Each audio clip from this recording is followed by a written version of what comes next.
नमस्कार, हरियाणा चौपाल में आपका स्वागत है और मैं हूं आपके साथ लोकेश जगवानी। चंडीगढ़ में इनेलो नेता अभय चौटाला ने कहा, अगर मेरे इस्तीफे से किसानों का कोई हल निकलता हो तो मैं इस्तीफा देने के लिए तैयार हूं। अभय ने बीजेपी नेता ओपी धनखड़ पर निशाना साधते हुए कहा कि हरियाणा के कृषि मंत्री रहते हुए कभी भी एसवाईएल की बात नहीं की। एसवाईएल के बहाने किसान आंदोलन को कमजोर करने की साजिश है। अभय ने कहा, सीएम अहंकारी हो रहे हैं। अभय चौटाला ने कहा कि 1996 में बंसीलाल की सरकार थी जो 3 साल की चली। इसके अलावा अभय चौटाला ने और क्या कुछ कहा, आपको सुनाते हैं।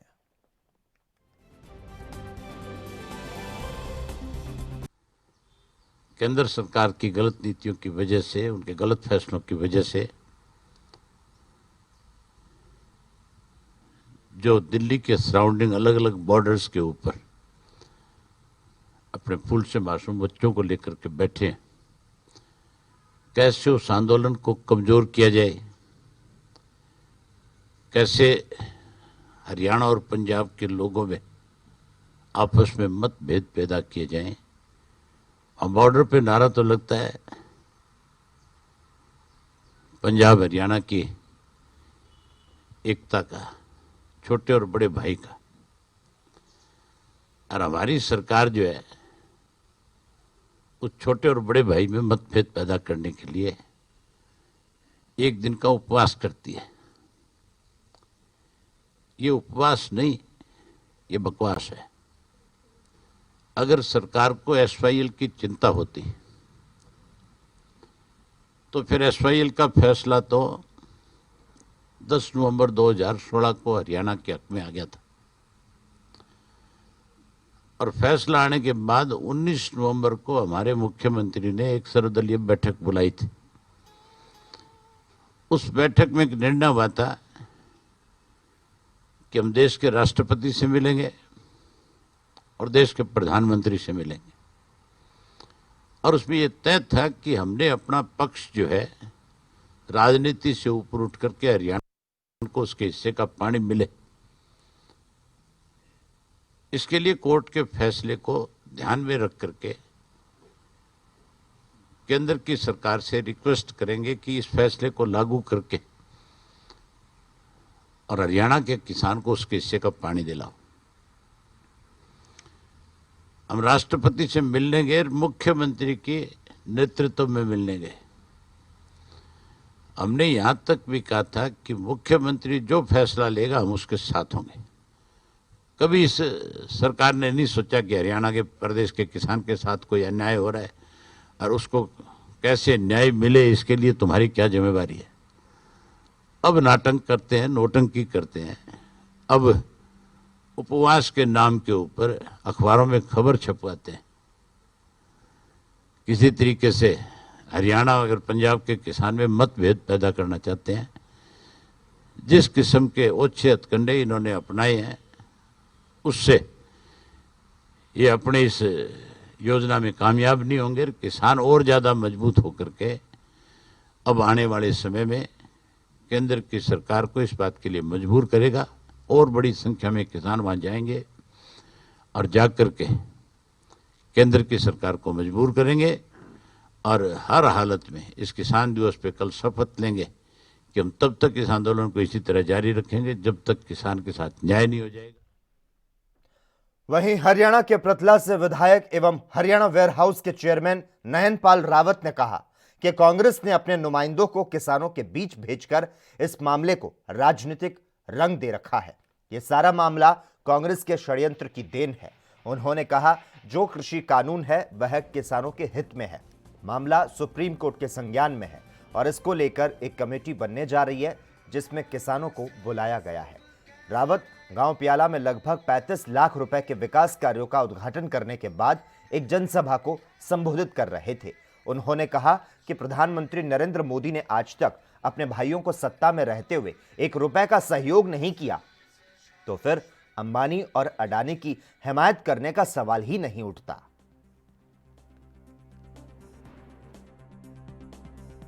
देखिए, इस ड्रामे का इस देश और दुनिया को पूरी तरह पता है कि कांग्रेस किस तरीके से कुछ नुमाइंदों को उसमें भेजकर किसान भाइयों के साथ भेजकर इस मामले को जो राजनीतिक रंग दे रखा है, और निश्चित तौर पर जो ये कानून है वो किसानों के हित में है। और मैं बड़ा स्पष्ट कह चुका हूं कि अगर कहीं इन कानूनों में कमी है तो उसको भी माननीय मोदी जी की सरकार का, माननीय मनोहर लाल जी की सरकार को अमेंडमेंट करने का हक है, अधिकार है। और वो मामला सुप्रीम कोर्ट के जो संज्ञान में है, वो कमेटी जो इस पर बनने जा रही है, किसान भाइयों को बुलाया गया है। अगर उनको, किसानों को और किसान के जो पीछे जो शक्ति काम कर रही है, उनको अगर इतनी ही किसानों की चिंता है तो सुप्रीम कोर्ट की बात को उनको मानना चाहिए। क्यों नहीं किसान संगठन आगे आ रहे? जब माने केंद्र सरकार ने कह दिया कि एमएसपी पर खरीद होगी, कॉन्ट्रैक्ट फार्मिंग में देना चाहो तो दो, नहीं दो तो आपकी मर्जी, और पूरे जो और भी अन्य जो चीजें हैं किसी। वहीं हरियाणा कांग्रेस प्रमुख कुमारी शैलजा ने एक बार फिर से केंद्र पर निशाना साधा। उन्होंने कहा कि किसान हफ्तों से कृषि कानूनों के खिलाफ प्रदर्शन कर रहे हैं, लेकिन उनकी पीड़ा से उस पर कोई असर नहीं पड़ा।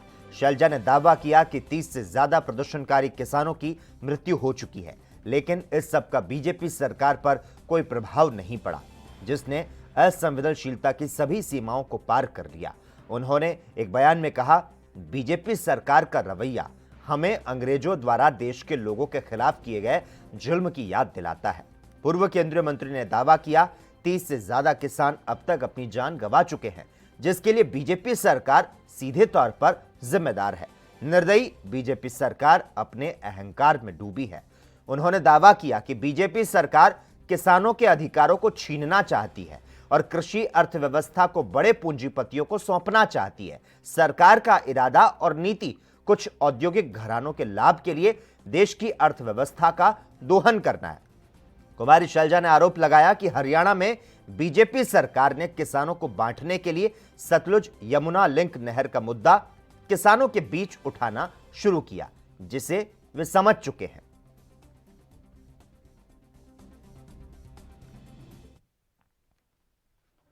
हरियाणा में नगरीय चुनाव के लिए प्रक्रिया जो है वो शुरू हो चुकी है। यहां सत्ता पाने की लालसा किस कदर दिलों पर छाई हुई है, इसका अंदाजा इसी बात से लगता है कि गिने चुने 3 महानगरों में हो रहे मेयर चुनाव के लिए 37 लोग एक दूसरे को चुनौती देने के लिए तैयार हैं, तो वहीं 4 नगरों की पालिका के पालक बनने के लिए 53 उम्मीदवारों के नामांकन बचे हैं।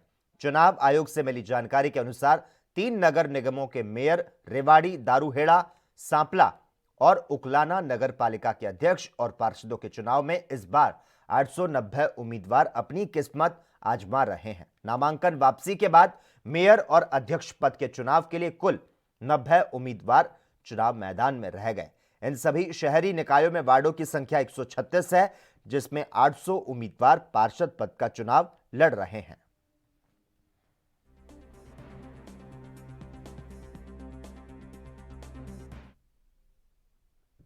हरियाणा जनचेतना पार्टी वी का चुनावी प्रचार इन दिनों जोरों पर है। पार्टी के प्रत्याशी जहां लोगों के बीच में जाकर उनका समर्थन जुटा रहे हैं, तो वहीं भगवान के दरबार में जाकर उनका आशीर्वाद लिया जा रहा है। हरियाणा जनचेतना पार्टी वी के मेयर पद की प्रत्याशी आज शक्ति रानी शर्मा ने मंगलवार को मां अंबिका के मंदिर में शीश नवाया और माता रानी से जीत और सफलता का आशीर्वाद लिया। आपको बता दें, शक्ति रानी शर्मा आज के दिन सुबह सुबह सेक्टर 1 के इलाके में चुनावी प्रचार के लिए गई और प्रचार के दौरान उन्होंने माता रानी का आशीर्वाद लिया। शक्ति रानी शर्मा ने मां के मंदिर में आरती की।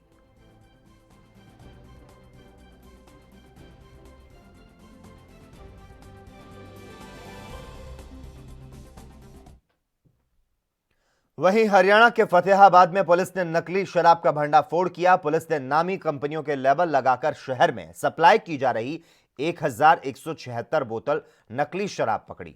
पकड़े गए दोनों आरोपी फतेहाबाद के स्वामी नगर निवासी कुलदीप और मोहनलाल निवासी हंस कॉलोनी के रहने वाले हैं। दोनों शराब तस्करों के द्वारा नकली शराब पर नामी कंपनियों के लेबल लगाकर इलाके में सप्लाई की जा रही थी। पुलिस ने रेड करते हुए 1176 बोतल नकली शराब को जब्त कर लिया। पुलिस ने दोनों शराब तस्करों के खिलाफ धोखाधड़ी और एक्साइज एक्ट के तहत केस दर्ज कर लिया।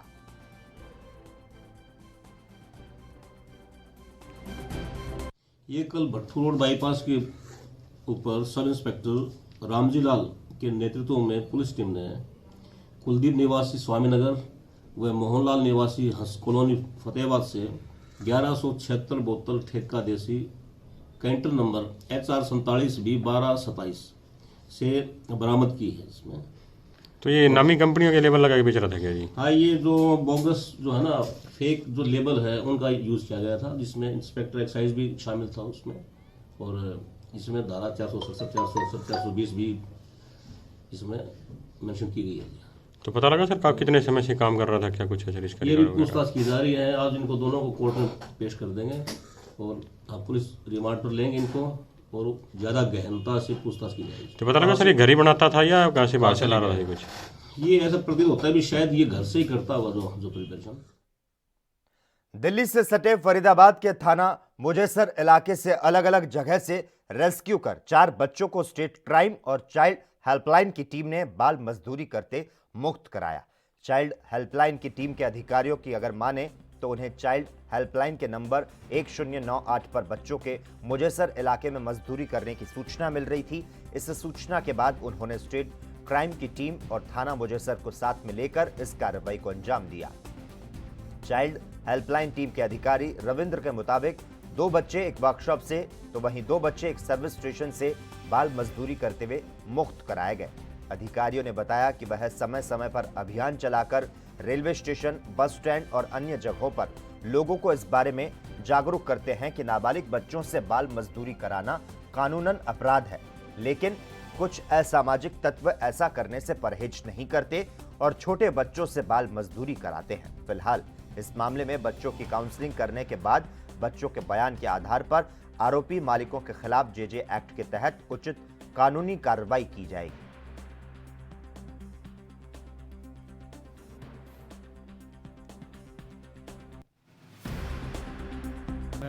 मेरा नाम रविंदर है, मैं फरीदाबाद चाइल्ड हेल्पलाइन में तैनात हूँ। रविंद्र जी, आज बच्चे रेस्क्यू किए हैं 4, क्या था मामला, कितने बच्चे थे, कहाँ से? हमारे पास 1098 पर काफ़ी दिन से कॉल आ रही थी कि अलग अलग जगह पर बच्चे काम कर रहे हैं। जैसे आज मुझे थाने में कॉल आई थी।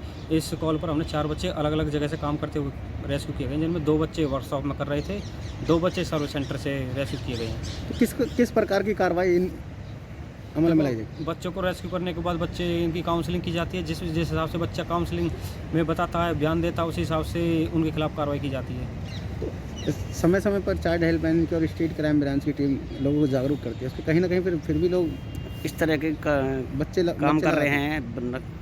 देखिए, समय समय पर हम अपनी टीम से आउटरीच वगैरह कराते हैं सभी रेलवे स्टेशनों पे, बस स्टैंडों पर और सभी मार्केटों में, सभी थानों में हमने बोर्ड लगवा रखे हैं कि बच्चों से बाल मजदूरी कराना एक कानूनी अपराध है। लेकिन फिर भी कुछ ऐसे तत्व हैं जो बाज नहीं आते हैं, फिर भी बच्चों को अपने पास बाल मजदूरी कराते हैं। हम उनके खिलाफ कानूनी कार्रवाई करते हैं। 4 बच्चे रेस्क्यू किए हैं, किस प्रकार की कार्रवाई की जाएगी और किस प्रकार का मुकदमा दर्ज किया जाएगा? देखिए, हमने 4 बच्चे बाल श्रम करते हुए रेस्क्यू किए गए, जिनमें जेजे एक्ट के अकॉर्डिंग सभी मालिकों के खिलाफ कानूनी कार्रवाई की जाएगी। अक्सर चर्चा में रहने वाली हरियाणा की बीजेपी नेता सोनाली फोगाट का अब नया अवतार देखने को मिला है और ये रूप है TV reality show big boss की प्रतिभागी का।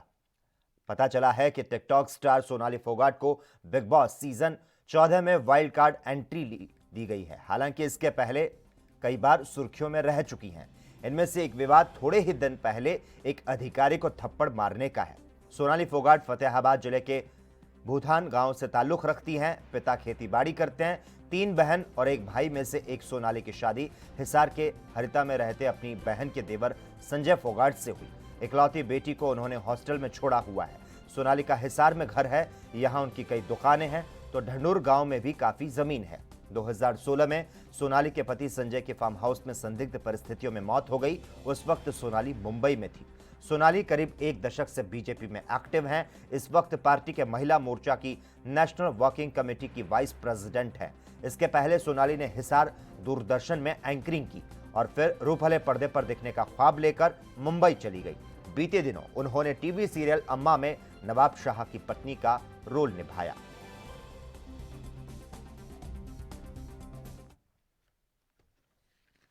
हरियाणा चौपाल में खबरों का सिलसिला लगातार जारी रहेगा। हम यहां पर रुकते हैं एक छोटे से ब्रेक के लिए।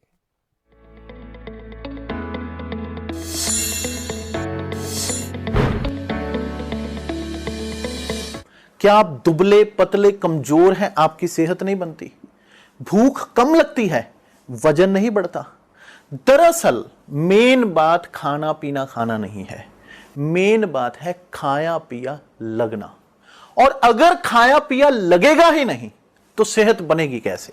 इसलिए हमारी संस्था सन्यासी आयुर्वेदा ने एक ऐसी दवा बनाई है जो कि आपके पाचन तंत्र को, आपके लीवर सिस्टम को ठीक करने का काम करती है, ताकि आप जो भी खाएं उसका पूरे का पूरा निचोड़ आपके शरीर को लगे, आपकी भूख बढ़े, खाया पिया सही से लगे, नया खून बने, हड्डियों में जान आए, वजन बढ़े, ताकत बढ़े, चेहरे पर नूर आए और आप मोटे तगड़े खूबसूरत पर्सनैलिटी के मालिक बन जाएं। यह दवा पूरी तरह से आयुर्वेदिक होती है। इसका शरीर पर कोई भी साइड इफेक्ट, कोई भी नुकसान या दुष्प्रभाव नहीं होता। लड़के लड़कियां दोनों इसका इस्तेमाल कर सकते हैं और पहले 15 दिन के अंदर ही आपको इसका असर महसूस हो जाएगा। सिर्फ 650 रुपए की पूरे 1 महीने की दवा होती है और आप इसे घर बैठे 01145454545 पर फोन करके दवा मंगवा सकते हैं।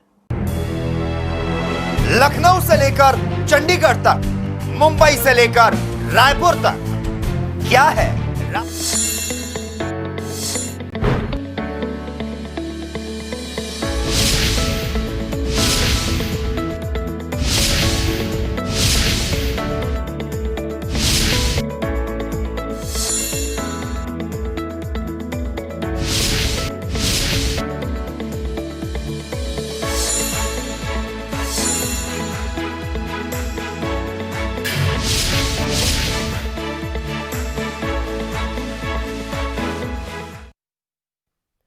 ब्रेक के बाद हरियाणा चौपाल में एक बार फिर से आपका स्वागत है। इंग्लैंड से आया दूल्हा किसानों के समर्थन में ट्रैक्टर से बारात लेकर दुल्हन के घर पर पहुंचा।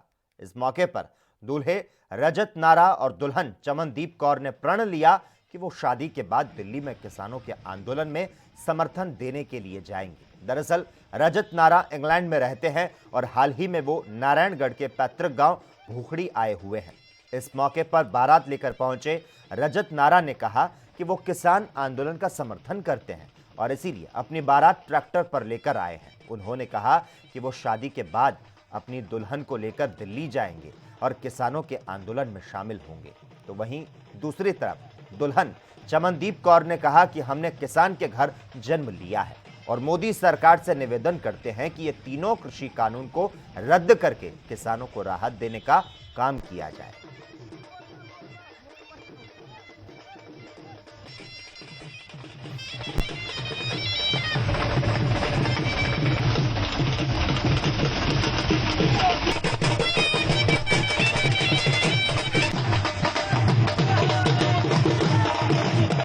मुझे गर्व है कि मैं किसान पुत्री हूँ और मुझे इस बात का भी गर्व है कि मेरी शादी एक किसान परिवार में हुई है। मैं अपनी शादी के बाद किसान आंदोलन का समर्थन करने के लिए खुद जाऊंगी। तो मोदी जी से अपील करती हूँ कि इन तीनों काले कानूनों को। मुझे गर्व है कि मैं किसान परिवार में पैदा हुआ हूँ और मैं किसान का बेटा हूँ और जो आजकल माहौल चल रहा है, किसानों ने जो आंदोलन किया हुआ है, मैं उसके समर्थन में अपनी बारात ट्रैक्टर पर लेकर गया था ताकि कि किसानों को समर्थन मिल सके और सरकार तक ये आवाज़ पहुंच सके। इसलिए मैं अपनी बारात ट्रैक्टर पर लेकर गया। मैं सरकार से अपील करता हूं कि जो उन्होंने 3 काले कानून ये किए हैं ये वापस लिए जाएं और ये मेरा सबसे बड़ा मेन मकसद था कि मैं ट्रैक्टर पे बारात लेकर के गया कि सरकार तक ये बात पहुंचे और किसानों को समर्थन मिले।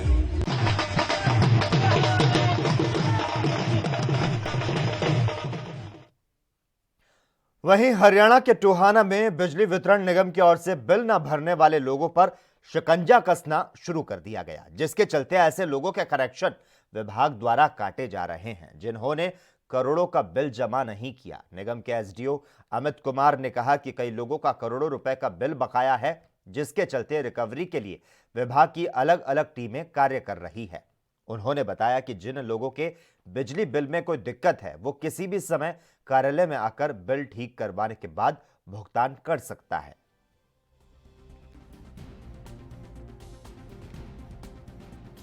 दक्षिण हरियाणा बिजली वितरण निगम द्वारा जितने भी मेन डिफ़ॉल्टिंग अमाउंट्स पे कंज्यूमर्स के ऊपर जो भी पेंडेंसी है उस पर उचित कार्रवाई हमने शुरू की है।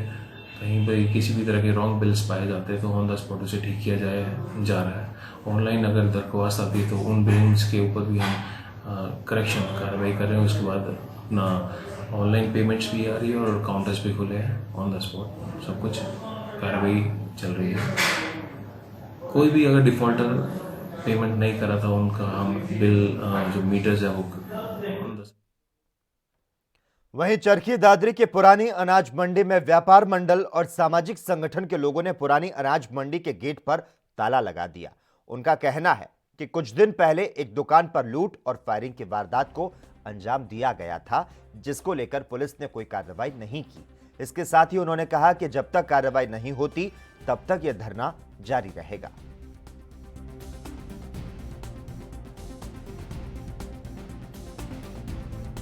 मामला है 2 रोज पहले मंडी में परशुराम हीरालाल की दुकान पर डकैती डाल दी गई थी और एक आदमी चाय वाले को गोली मार दी थी। उसके संदर्भ में ये हमने धरना दिया है। पुलिस ने कोई ही कार्रवाई नहीं करी।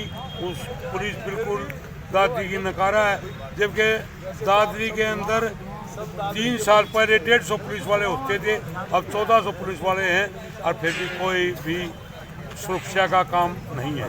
अपनी आगे कार्रवाई जब तक हमारी ये चोरी ट्रेस नहीं होगी जब तक हम अपना धरना करेंगे। मैं राजेश्वर मोदगी, जिला खाद्य आपूर्ति नियंत्रक दादरी।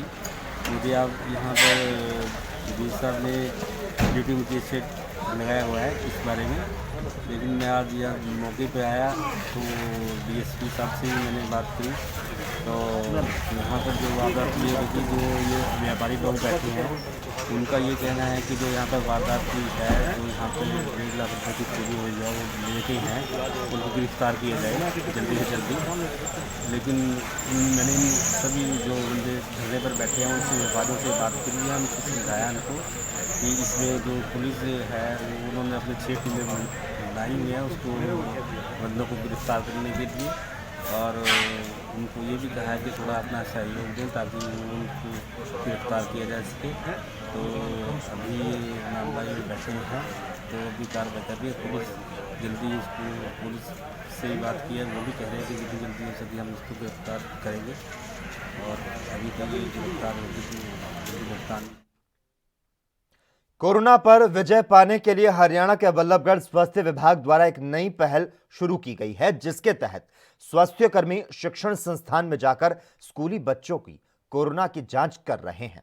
ऐसा ही एक नजारा बल्लभगढ़ के आदर्श नगर स्थित एक निजी विद्यालय में देखने को मिला, जहां पर बल्लभगढ़ स्वास्थ्य विभाग द्वारा स्कूली बच्चों की कोरोना जांच के लिए कैंप का आयोजन किया गया, जिसकी देखरेख खुद बल्लभगढ़ एसएमओ डॉक्टर मान सिंह ने की है। इस कैंप के बारे में जानकारी देते हुए डॉक्टर मान सिंह ने बताया कि उनका उद्देश्य महज ये है कि स्कूली बच्चों को जल्द से जल्द उनकी कोरोना रिपोर्ट मिल जाए और वे अपनी पढ़ाई को पूरी कर सकें।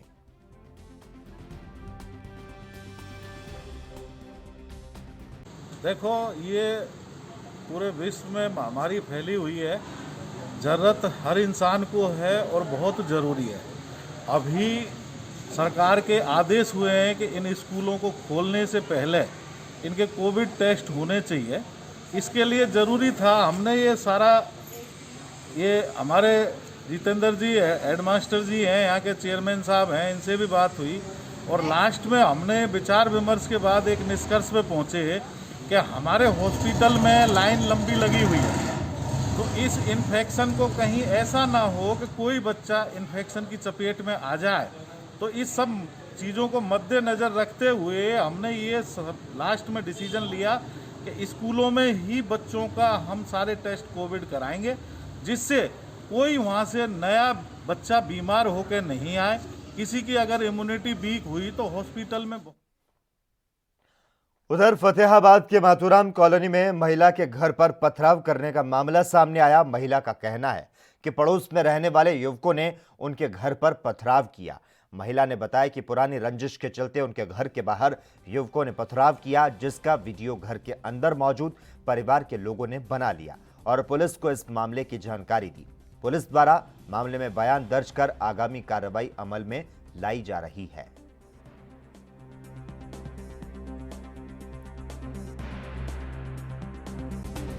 मैं माथुराम कॉलोनी से हूँ, 15 वार्ड से। एकदम मैं उठी, मैंने घर के अंदर देखा तो मेरे पैर का खड़को है, मैं बाज के उठी तो मेरा ये पाया मेरा ये अमनदीप को मैं मेरी माँ को बुलाया। मेरी माँ ने गोती मारो, जो अंदर बढ़ गया। तो इतनी देर में 10 अन्य लेके बंदे मेरे घर में बढ़ गए, मेरे घर में इट्टे चला दी, सारा तोड़ करती और हम हमारे बचाने वाला कोई नहीं आया हमारे को। रात को पुलिस वाले 1 घंटे के बाद आए, उन्होंने हमारी माड़ी मोटी मदद करी। फिर बाद में चले गए, बोले वो बंदा पकड़ भी लिया, उसको छोड़ दिया, ईट मारता पकड़ लिया, उसको छोड़ दिया पुलिस वालों ने। और इसी के साथ ही हरियाणा चौपाल में बस इतना ही। तमाम अहम खबरों के लिए लगातार आप जुड़े रहिए एएनबी न्यूज के साथ।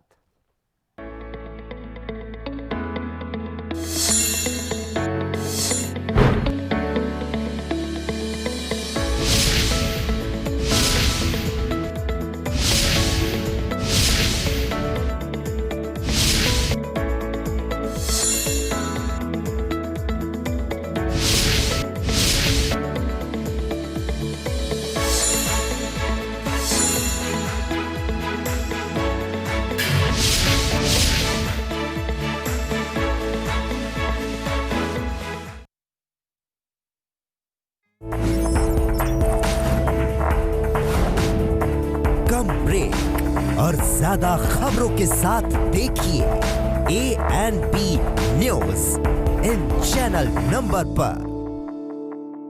क्या आप दुबले पतले कमजोर हैं, आपकी सेहत नहीं बनती, भूख कम लगती है, वजन नहीं बढ़ता? दरअसल मेन बात खाना पीना खाना नहीं है, मेन बात है खाया पिया लगना। और अगर खाया पिया लगेगा ही नहीं तो सेहत बनेगी कैसे? इसलिए हमारी संस्था सन्यासी आयुर्वेदा ने एक ऐसी दवा बनाई है जो कि आपके पाचन तंत्र को, आपके लीवर सिस्टम को ठीक करने का काम करती है, ताकि आप जो भी खाएं उसका पूरे का पूरा निचोड़ आपके शरीर को लगे, आपकी भूख बढ़े, खाया पिया सही से लगे, नया खून बने, हड्डियों में जान आए, वजन बढ़े, ताकत बढ़े, चेहरे पर नूर आए और आप मोटे तगड़े खूबसूरत पर्सनैलिटी के मालिक बन जाएं। यह दवा पूरी तरह से आयुर्वेदिक होती है।